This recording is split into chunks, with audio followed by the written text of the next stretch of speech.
Padahal orang-orang bilang ini dinasti partai sebelah nih udah cukup lama nih Bu di Depok nih.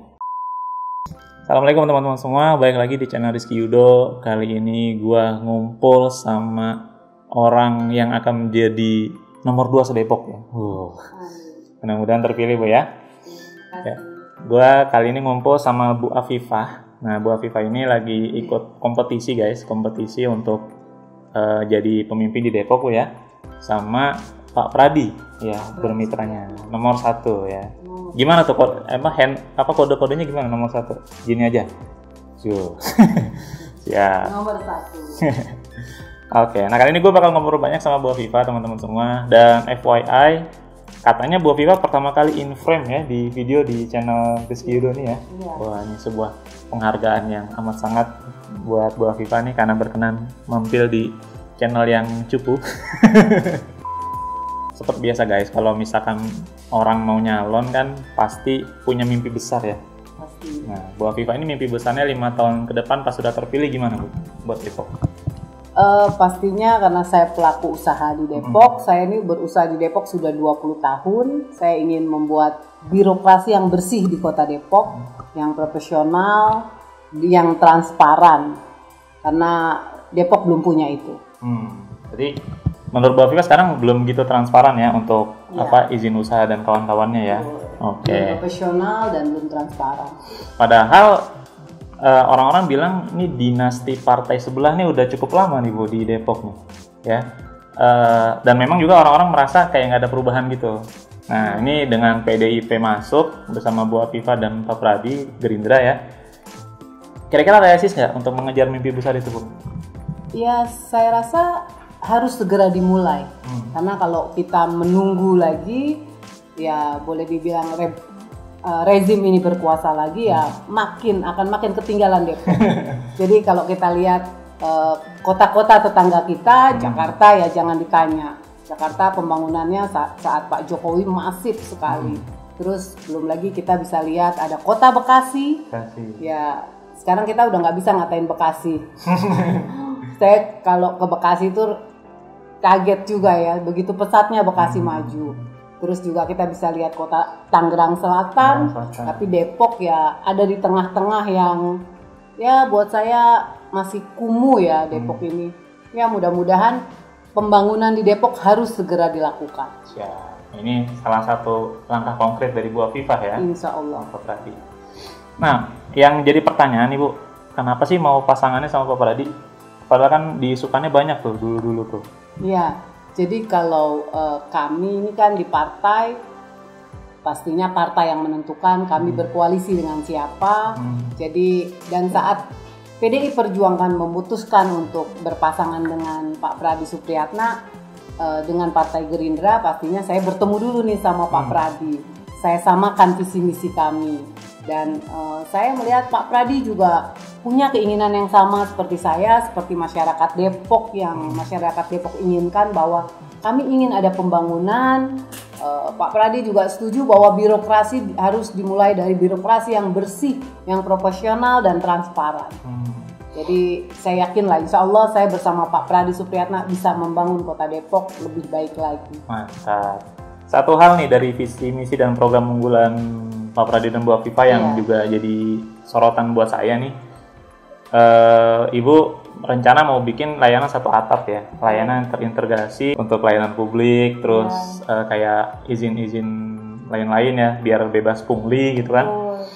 Berarti sekarang masih banyak pungli Bu? Jadi gini, kita ini di Depok nih kalau ngurus izin kita nggak pernah tahu berapa lama waktu perizinannya. Jadi kalau nanti saya terpilih, saya mau kalau bikin IMB 21 hari, ya 21 hari. Kalau ada kendala, jawab tertulis. Jadi nggak didiamkan. Jadi perizinan kami kadang kami datang, oh kurang ini Bu, kurang itu Bu. Padahal kan hari ini udah zamannya online. Betul. Nggak perlu pas kita datang, saya pikir izin saya sudah selesai.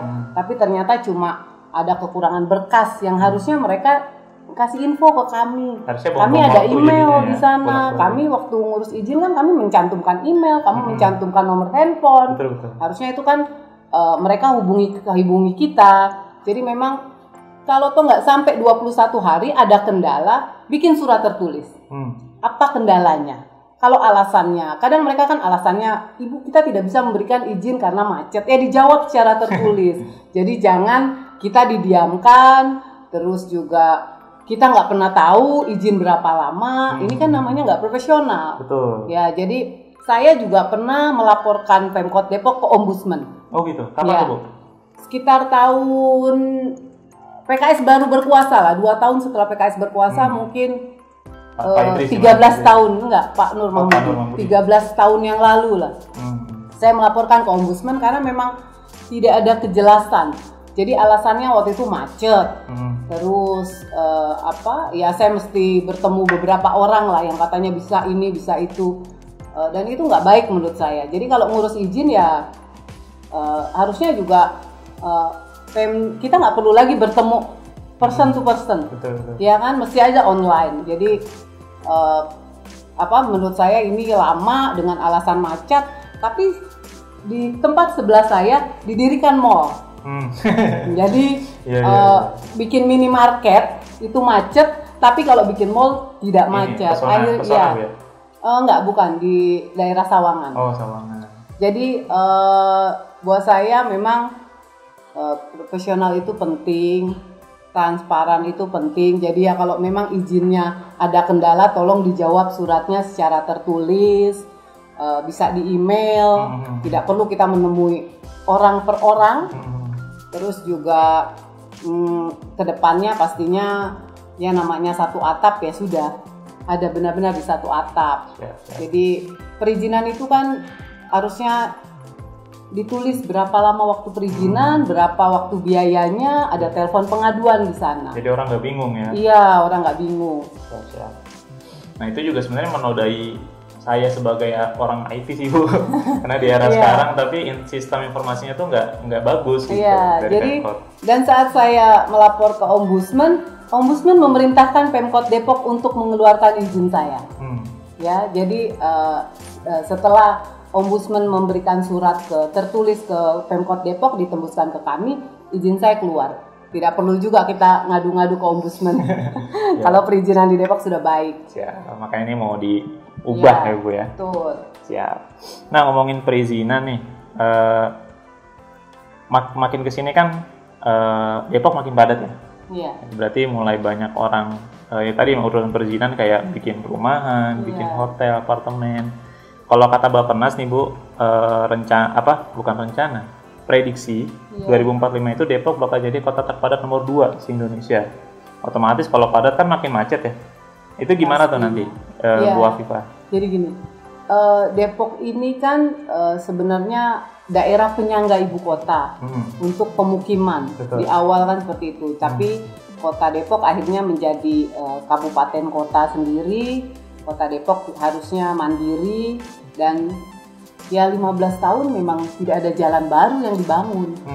Jadi ya pelebaran aja gitu ya. Iya, pelebaran pun juga tidak banyak yang dilakukan di Pemda Depok. Jadi kalau dulu kita bicara Depok, Jalan Raya Sawangan akan menjadi Margonda 2 atau Tol Iskandar jadi Margonda 2, buktinya sampai hari ini jalannya tidak juga dilebarkan. Saya malas banget lewat Sawangan Bu, macet. Iya, macet pastinya, apalagi Sabtu Minggu. Kalau ngomongin padat nih Bu, kalau sekarang kan lagi pandemi COVID ya, kepadatan itu memang harus dikurangi dan berkerumunan orang-orang. Nih saya pernah ke Citayam, kayak nggak ada COVID gitu Bu di Citayam Bu. Di stasiun orang dagang nggak ada yang pakai masker, rame-rame. Nah itu nanti 2021 dan seterusnya gimana nih rencana Bu Afifah kalau terpilih? Iya, jadi memang kita nih kan harus memberi kesadaran ke masyarakat. Jadi masyarakat juga harus diberi pemahaman bahwa saat ini ada pandemi COVID. Jadi memang kesadarannya itu belum ada. Dan ini kan PR buat pemerintah kota. Jadi kalau saya lihat pun saat kita masuk instansi pemerintahan aja atau ke pasar-pasar, itu kan tidak ada juga yang mengingatkan kita untuk selalu pakai masker. Jadi harusnya adalah petugas yang berdiri di sana untuk memastikan bahwa yang keluar masuk harus pakai masker. Jadi yang di dalam pun ada yang jaga, tolong maskernya dipakai. Memang pada pakai masker di pasar, cuma kan selalu maskernya diturunin di leher. Iya, di leher. Jadi ya buat saya ini PR pemerintah kota untuk menyadarkan masyarakatnya. Kita mulai dari ruang-ruang publik, terus juga saya lihat sekarang juga sudah mulai ada razia. Tapi kalau razia kan sifatnya sesaat ya. Tapi ini kan harus terus-menerus diingatkan. Kalau pilkada gimana? Pilkada memang kita juga selalu berusaha untuk mengikuti aturan protokol COVID. Jadi memang agak menyulitkan, tapi itu harus kita lakukan. Dan kita juga saat pilkada saya juga sering bagi-bagi masker, terus kita mengadakan penyemprotan, pembagian hand sanitizer juga selalu kita lakukan.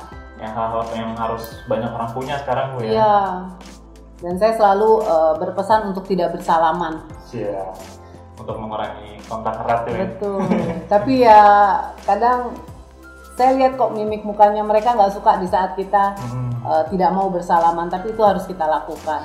Nah iya, itu kadang dilema juga tuh Bu, orang apalagi kalau ini saya nggak tahu ya, kalau pilkada mungkin orang akan mikir, wah ini kok calon ini nggak mau salaman nih, gini. Itu sempat udah ketemu Bu orang kayak gitu? Iya, sering beberapa kali. Ya sering nggak setiap kali ada ibu-ibu mau menyentuh tangan saya selalu saya tarik, ibu lagi COVID, saya sering berkeliling. Nanti saya membawa, kalau saya nggak pernah tahu apa saya sudah terjangkit atau belum, kita tidak pernah tahu siapa yang sudah terjangkit. Jadi pemahaman itu harus terus dilakukan. Tapi juga akan aktif edukasi masyarakat Bu ya? Pastinya. Siap. Nah, ngomongin masyarakat nih, kebetulan saya punya komunitas Bu, namanya Rumah Inspirasi Anak Langit. Nah di situ kita untuk membina anak yatim, duafa dan jalanan di sana, di daerah Kukusan. Nah, di situ kadang yang jadi membuat saya sedih, ada anak jalanan tuh yang sering bolak-balik naik lagi jadi ondel-ondel gitu kan, atau dorong-dorong sound system, ngamen-ngamen gitu kan, atau bahkan jadi manusia silver di lampu merah gitu kan. Itu konkretnya Pemkot Depok nanti di masanya kalau Bu Afifah terpilih mau gimana nih buat anak jalanan Bu? Gini, setiap anak jalanan pasti ada latar belakangnya masing-masing ya. Betul. Jadi memang sebagai pemerintah kita harus banyak mendengar, harus banyak diskusi, dan kita juga nanti ingin mendirikan safe house ya buat anak-anak jalanan. Kita juga akan mendirikan safe house untuk anak-anak jalanan ke depannya, dan kita pastikan person to person ya. Jadi satu orang ini penyebabnya apa? Kalau penyebabnya ekonomi ya berarti kan ada tugas kita untuk membantu perekonomian keluarga di sana. Terus kalau ada juga kadang masalah konflik keluarga. Iya, betul. Berarti safe house itu nanti akan jadi salah satu hal yang akan diunggulkan juga ya sama Bu? Iya, pastinya. Siap. Jadi kalau kita bicara kota layak anak ya, kita harus membuat kota ini benar-benar layak anak. Tuh, sepakat sih.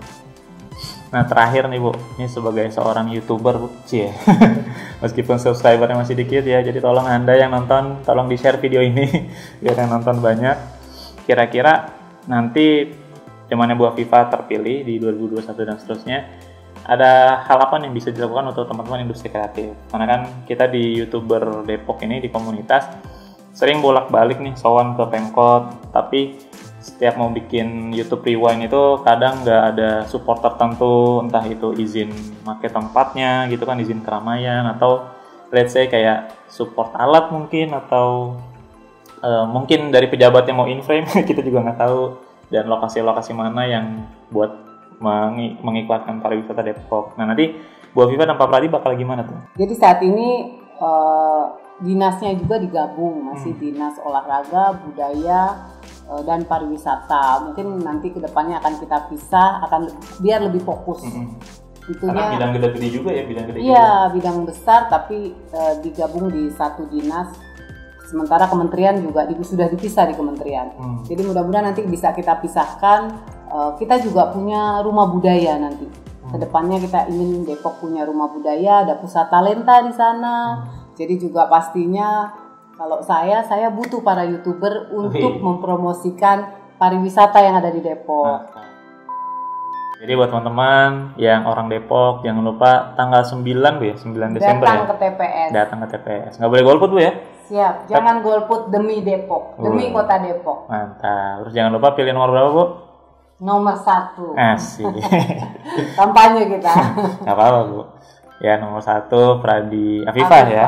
Siap. Dan kalau mau kenal lebih banyak sama Bu Afifah, nanti bisa cek di deskripsi, gue cantumin link buat visi misinya kali ya, sama sosmednya Bu Afifah.